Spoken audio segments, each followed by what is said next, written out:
dama gis dama jot. waaw. man xaw ma woon ni kilifa yi dañuy maase wu ah. Paasan nag du dem de. kilifa yi man bon en fait bi ñuy wax mais yow nekkati kilifa yëpp ñu ngi ci salon de massage. bien sûr waaw ñëpp kay seen yaram yi du fekkee coono bi ñuy yenu tamit lii c'est humain. yow Binta kilifa yaa ngi maase wu de. waaw bu baax. mais stress bi. kilifa yi dañuy maase wu ba doon président. waaw bien sûr. comme waru ñoo tere benn kilifa mu maase wu ba doon président. kan nekkati président yi dañuy maase wu. waaw. ministre yi dañuy maase wu. président Macky Sall député yi dañuy maase wu. déggoo ma ne président yi dañuy maase wu. waaw ministre yi dañuy maase wu. député yi dañuy maase wu. ñenn ñi dañoo maase wu ba falu. ah ku ñu boobu maase wu pour falu kat massage dafa baax kat. asma massage dafa baax. waaw massage moom la am na ñoo xam ne 2017 2011 fii lañ daan maase woo ñun xam nañu fi ñu daan maase woo. am na. d'accord tey ñu ngi ci nguur gi te ñu ngi continuer di maase wu. am na ñeneen ñoo xam ni voilà. mais kenn tuumalu leen noonu de ci jamono boobu kenn tuumalu leen. waaw mais Paasan. massage xaw doy waar rek mooy kenn terew massage. am na ñoo xam ni ngénte nañ fi te kenn yëgu ko. waaw kenn tudd ko. ñoo xam ne ngénte nañ fi kenn yëgu ko am na ñoo xam ni def nañ fi leneen leen kenn yëgu ko àdduna ni demee. ngénte nañ te kenn dëgg la ngénte nañ te kenn. waaw am na ñoo xam ni. am na ñoo xam ni ngénte nañu. xam nga ngénte la ngénte la. am na ñoo xam ne ngénte nañu kenn yëgu ko. am na ñoo xam ne nekk suñu noonu kenn yëgu ko yu bëri maanu nañ ci bi itam nañ ci maandu rek. li ñuy wax Ousmane Sonko ma tax di wax bosam nañ ci maandu. li ñuy wax la boîte à Pandore tubaab yi. exact mooy am na yoo xam ne boo ko defee da nga yaakaar ne sa bopp sa noon nga koy def. mais sa bopp nga koy def. exact massage dara bonu ci. daa di rek scandale bi ciy feeñ moo xaw doy waar xelu sénégalais yi. waaw léegi nag àdduna nag mooy tëddee noonu. xam nga gis nga li waa ji doon wax. damaa xamal Asma.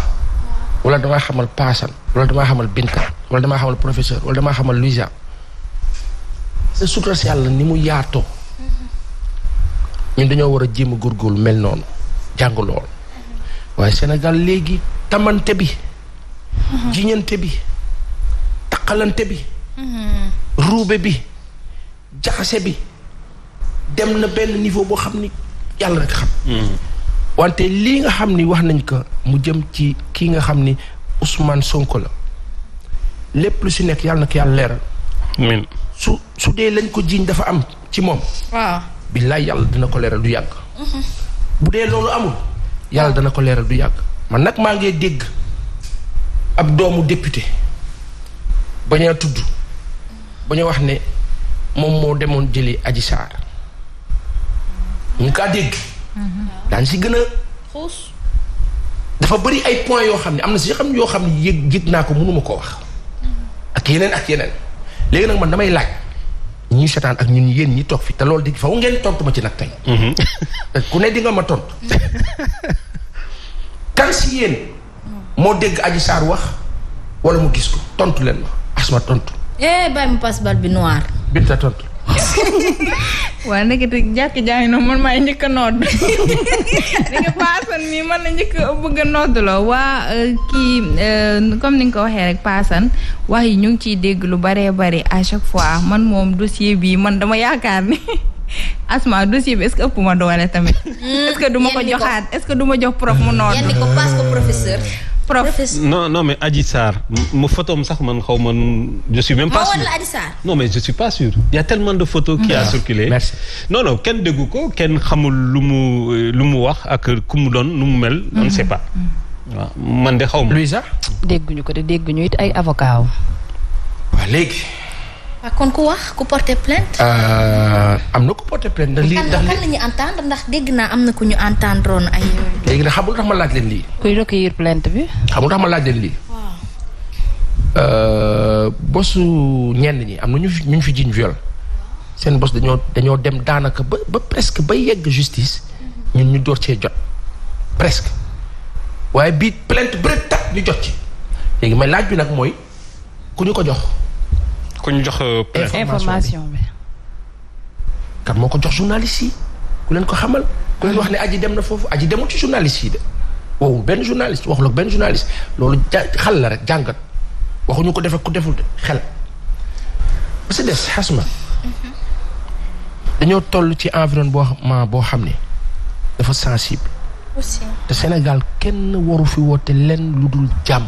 waaw no mœurs sax violence bokk ci. jàmm. Binta. jàmm rek. loo mënti xew jàmm ko gën. waaw. on va appeler solennellement wala humblement sans prétention ñi ñuy seetaan ne gars yi nañu gëstu rek dox ci jàmm mais jàmm si kaw dëgg tey jii nii bu ma duggee fii tooñ professeur wala Binta wala Hasma wala Louisa mais maa tooñ après léegi lu tax bu Hasma réagir wala Louisa wala Binta wala professeur ñu ne lu tax professeur réagir loolu question la dañoo war bu ñuy wax ñu bàyyi xel ne kii kat dafa réagir lu tax mu réagir léegi ci biir lu tax mu réagir bi ñu ne tooñ bi kat nañ ci def attention bu ko defee jàmm am ñu avancé kenn du tooñ moroomam ñuy avancé ku tooñ ñu ne la yaa tooñ te àtte nag bi si gën mooy ka tooñ da nga ko naan yaa tooñ waaye àtte ba pare naan non yow calme-toi rek yow déet neel kii bàyyi li ngay def tooñ rek ngay def bu ko defee tooñ loolu nga wax day wàcc kii da koy apaiser Sénégal dafa soxla jàmm Sénégal dafa am pétrole dafa am gaz dafa am lu ne car am ñoo xam ni comme ay vautour toogandi si wet gi di xaar di déglu bu ñuy am porox ndoll la yàlla xam doy na donc ça on le dit aux leaders du pouvoir aux acteurs du pouvoir on le dit aux leaders de l'opposition maintenant la population dafa am nu muy dundee dafay dund ay métit yi population bi di dund tant que jeexul étincelle la donc kii nga xam ne mooy nguur bi mooy def ba mu atténuer métit bi waaw léegi nag bu métit bi tegoo couvre-feu tegu économie yi wàññeeku liñ doon am amatuñ ko jaaykatu fonde ba daan amatul kër gi metti kooku buñ ko woowee ci dara xeex bi day yomb bu ànd ak injustice. justement Papa Sane loolu dafa am solo ñu wax ci waaye tamit cet aspect de la femme léeg-léeg ñun ay jigéen lañu di nga weex dunk sikk ba dara dina la dal sax je dis pas que moo ko dal. mais Papa Sane dara dina la dal nit ñi seen xel du ko jàpp. léeg-léeg nga gis koo xamante ni parce que il y a beaucoup de polémiques et encore une fois je veux qu'on respecte li nga xamante ni moom mooy les femmes qui ont vraiment subi des viols parce que on ne sait pas encore fan la dëgg gi nekk te ba tey ñoo ngi ci saytu boobu noonu on n'accuse personne et on ne dédouanera personne d'accord mais l'aspect viol il faut que Adji moom ci boppam génn wax nit ñi mën a xam bu dee dëgg la nan la ko dundee waaye léeg-léeg nit dina sikk ba nga xam ne dara dina la dal nga teg ci weex dunk dara dina la dal kenn du la comprendre kenn du la gëm ça arrive donc aussi c'est très ambigu cette histoire-là et c'est vraiment à prendre avec vraiment des pincettes hein il faut pas ñu tuumaal peut-être Sonko su dee toutefois tuumaal la encore une fois mais il faut pas non plus que si tel était le cas qu'on délaisse cette jeune dame-là mais non où se trouve la vérité yàlla rek a xam fan la nekk mais na ay mbokku Adji génn wax dafay baax askan bi xam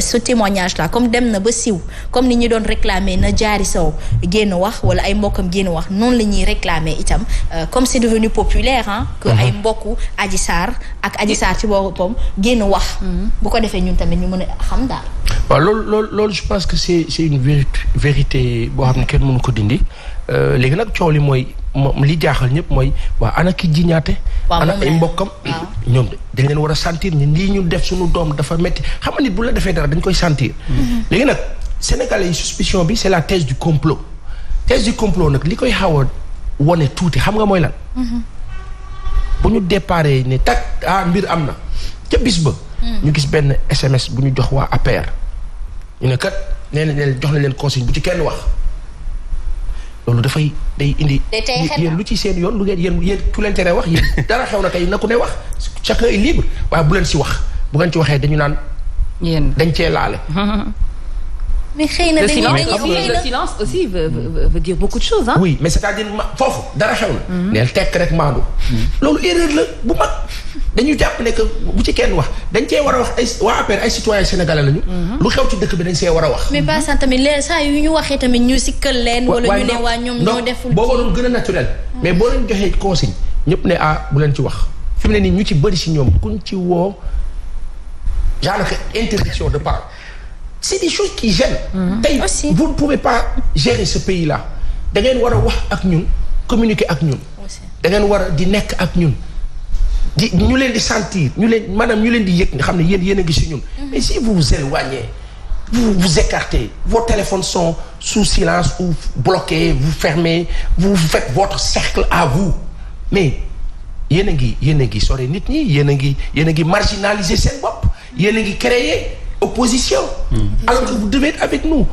ce sens d'empathie ce sens d'être avec nous loolu mooy li plombé ce régime là moo leen sonal moo indi après ku ñu gis def la noonu nguuru APR te loolu on le dit boo koy wax na gars yi dañu ne mais vraiment ce gars là merci ndokk yàlla mais nguuru APR dañuy gaaw a weddi contre nit beddi nit taqal nit jiñ nit c'est-à-dire que pousse ko de l'autre côté bu pare nag barricade wu et ça à force de le faire mais ça renvoie aux gens à benn genre aujourd'hui le rapport de bon nombre de Sénégalais ak ce régime là il est devenu haineux et c'est dangereux donc tey jàmm gën lépp te jàmm ki ko mën a imposer gannaaw ñaanu yàlla ki mën a imposer jàmm Sénégal mooy ki koy jiite donc ki nga xam ne day def de sorte que mu apaiser dans son discours et cetera en 2011 ma daanale foofu président Macky Sall dañ ko doon dégg ci kaddu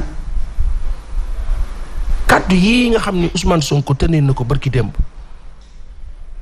ñu gis ñëpp ñenn ñi bokk en tout cas une partie de la presse titré sur l'insurrection alors que moi j'aurais titré sur la maladie de Ousmane Sonko par exemple c'était l'information principale sans prétention nag xëy na ak samay limites mais qui eut à imaginer que Ousmane Sonko am na benn maladie bu muy traîner personne mais information bi génn mooy dama am feebaru dos c'est ça am na sax tur bu mu joxe cette maladie là une personne est venue nous en parler hier.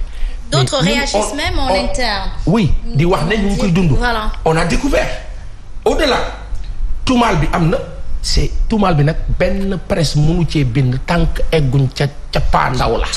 buñ ci bindee rek. dañ leen ko jox ka leen ko jox nag kooku kana. mais non cette maladie là aujourd'hui li xaw xam nga ñun ay sénégalais lañu te dañuy constater. te bu muy Sonko di ki nga xamante ni moom moo di Khalifa Sall wala Karim Wade whatever wala président Macky Sall képp ku bëgg réew mi faw nga jàkkaarloog ñun te dinañ am suñu jugement. dañuy poser sur yow. loolu du am sikk suñu droit la kon nag Pape Assane nit ñi nee nañu. pourquoi bi mu xamee ni depuis 2007 la wax ni moom am na feebar bu toll noonu. peut-être même ouvrir benn institut pas loin chez lui. géré par un de ses proches bu ko defee bokk na ci créer de l'emploi waaye tamit ci faju dans un sens très protecteur parce qu'aujourd'hui on remarque que il est très bien protégé et il est très très bien entouré alors pourquoi ne pas se baser sur cet entourage là pour créer parce que c'est sa zone de confort et de confiance pourquoi ne pas avoir eu cette idée là de 2007 à 2021 il y a eu des années quand même. Après bon peut-être c'est une question de santé et que ça relève de son intimité et que tamit peut-être lii ça a permis mais peut-être loolu la doon bañ que des militants de Pastef di nekk Japon ñëw ne dañuy rëgg pour fayal ko ay soins peut-être loolu la doon bañ après tamit moom buy wane ne que ne qu'il était un simple fonctionnaire et que lii ak lii la am peut-être amul moyen yi nga xamante ne moo koy may mu ubbi institut mais tamit je reviens sur le cas de Adji Sarr waaw gis ne ñi nga xamante ne dañ leen accusé wala ñu nekk victime de viol et que dañuy relater en fait ni nga xamante ne noonu la ñu demee ba yegg si tey jii ci acte bi nga xamante ne mooy viol bi donc du coup ñu gis ne ci histoire bi yëpp loolu yëpp waxuñu ko en détail en fait donc du coup benn partie rek la ñuy insister Sonko a fait donc du coup c'est dommage te lii tamit comme ni ñuy wax day laal un peu ci ñi nga xamante ne ñooy lutter ci li nga xamante ne mooy les cas de viol. C'est ça aussi donc du coup ça décrédibilise sax laa lay wax ni ñi nga xamante ne tamit au même moment ils ont subi des viols. yaa ngi dégg donc du coup loolu en fait ça touche dafa am secteur bu bëri boo xamante ne surtout sur le cas des violences faites aux femmes boo xamante ne moom lay laal te et puis day décrédibiliser vraiment li nga xamante ne. mooy le corps du métier alors kii di Khady Dientalo man néew ma dafa am lu muy ubbee institut waaye ci li xam-xam gàtt ba gàtt. 3 millions mën na ko tàmbale ndax salon mën na nekk ci benn box nga tàmbale ko ak benn box ci benn logement benn local wala sa biir kër je veux tout simplement essayer de trouver une solution. font. On est là pour dédouaner personne ni pour incriminer qui que ce soit. Nous ne sommes pas des juges, nous sommes des journalistes. Notre métier consiste à faire un constat et à relater justement les faits et les pensées de tout un chacun. Alors aujourd'hui, mais benn aspect Asma Sonko am na lu mu wax man interpellé na ma parce que homme politique là et je pense que j'ai subi ça man bi ma nekkoon ci période boo xam ne dama doon défendre Karim Wade dañ ma daan déggul je suis convaincu dañ ma daan topp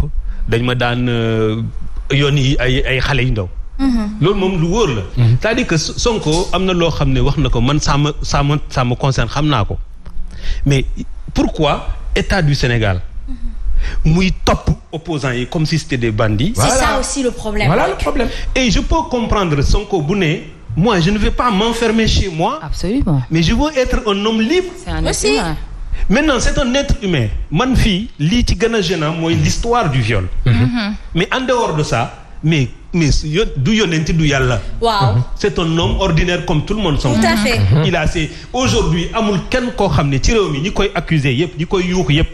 bu ñu doon xool seen dund seen life ñu xool secret bi nekk foofu nañu gis loo xam ne raw na foofu te ñaari yoon lu ñu koy reproché c'est-à-dire que loolu il faut que ñu xam ko les hommes politiques c'est des hommes normaux ordinaires. Aussi. boo daggee seen yaram deret mooy tuur. Merci. Donc loolu c'est extrêmement important. Maintenant kenn man je ne pense pas man dëgguma kenn ku wax ne le viol est justifiable. C'est-à-dire que loolu kenn waxu ko. Maintenant le problème qu'il y a c'est que ñu bañ ko ñu nangu ko. Problème national la. Effectivement. Parce que Sonko il a une dimension nationale. Effectivement. am na ñoo xam ne dañ koy topp bu nekkee sax 100 doomu Sénégal la ñooñu jar nañu ñu bàyyi leen xel. Donc mënuñu ko considérer comme un vaurien. maanaam di ko jël di ko humilier.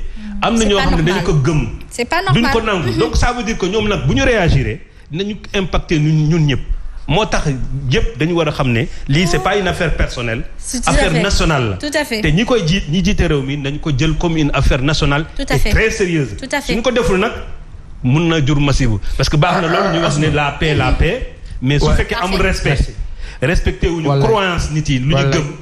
mais dina indi problème te kenn mënu ci dara musiba boobu bu ñëwee ñun ñëpp ñu koy. Moi je le trouve intègre. Sonko il en a pas l'allure et si Adji Sarr mentirait soi-disant il faut qu'elle respecte ces femmes qui ont vraiment subi lii di viol. Tout à fait. C'est très important.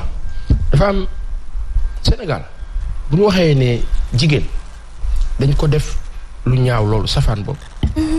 parce que loolu dafa ñaaw.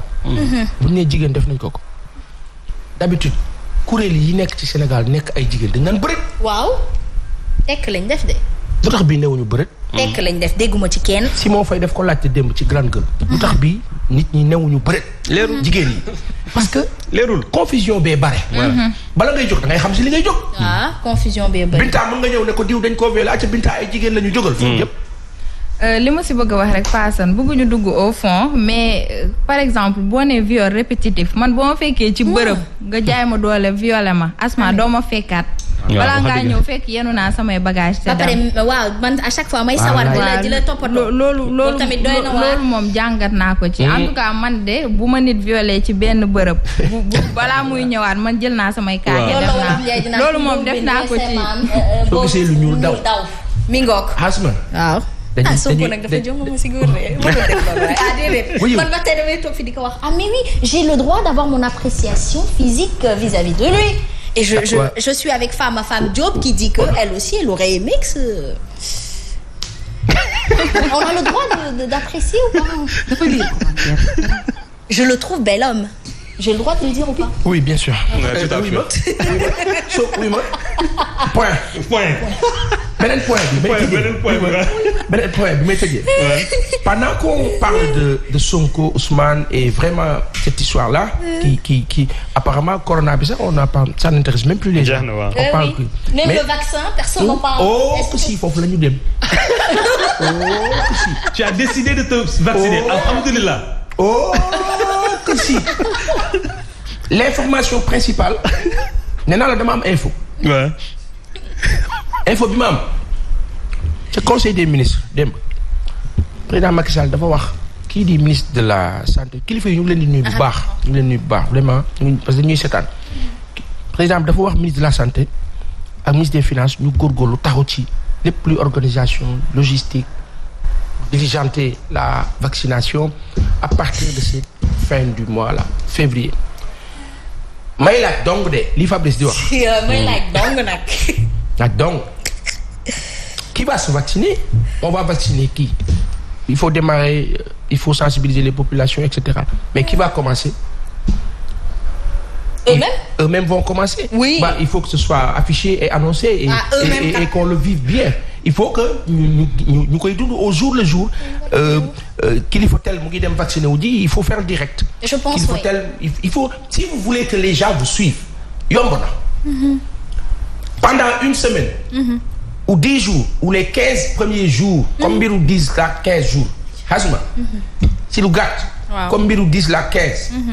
na président bi ak ñi ko takk ñi ko jege ak ñi muy àndal ak ñi muy liggéeyal ak ministres yi ñu ngi leen takk seen cabinet ñu leen jege et cetera bala ñuy tëb di laale. diggante services médicaux yi. le service médical. ak ñoom autorités yi. qui s'affiche. qu'ils le fassent et qu'on soit sûr aussi de quoi ils sont. Qu'est-ce qu'on leur a mis donc loolu bu leeree ci suñu ay gët amaana de façon libre man mën naa jóg ne damay dem keneen jóg ne dafay dem mais bu lëndëmee parce que fi ñuy coowee Ousmane Sonko ak ni coow li toll ñu ngi dox leneen ci suuf. en tout cas dox leen boobu jël doomu jàmbur di ko afficher partout ni bàyyi leen ko wax leen ci vaccin gi ngeen dem indi ko moo gën ngeen ñuy wax indi Sonko vous ne pourriez pas si toutefois c'est un coup bas ternir son image parce que nit bu xasee ba bëgg te yàlla rek a tax dafay bëgg te ngoy ci nañ ci ko bàyyi xel bu baax a baax te léeg-léeg di nga bëgg a faagaagal nit far jox ko doole may ko doole ndaxte suñu borom mooy doole nag nañu moytu allons avec beaucoup de retenue parce que yàlla il est avec ceux yi nga xamante ni dañ leen di jaay doole boo leen ko jaayee doole bu yàlla may ko doole damaa gis benn kilifa mu ne. ma dégg mu wax mu ne. yow mi yoree fital. yor doole yor lépp. moytul ki soxlawul bakkanam jàkkaarloo keew. doy na waar dégg naa wax bi. parce que dafa am sénégalais boo xam ne dafa ne. su ma xëyee du ma lekk du ma naan damaa tumuraanke yoruma dara. jaay ngeen ma doole fépp. amatuma dara sama bakkan bi may noyyee moo ma dese. ma dem sax moo ma gënal ku ni mel. il faut faire attention à lui. Les Sénégalais sont à un niveau mais d'excès et de révolte immense téye ko nag contenir ko n'en faites pas trop. Justement, je suis pour le panafricanisme et l'Afrique doit aller plus haut et prôner et pour cela il faut que ñu jël suñu ay mauvaises manières defante ci suñu biir yooyu teg ko ci suuf daal di jàkkaarloog tubaab bi bu ko defee c'est peut-être pour moi le vrai adversaire. Aïcha ci noonu nag on quitte l'actualité pour parler économie Bintaba.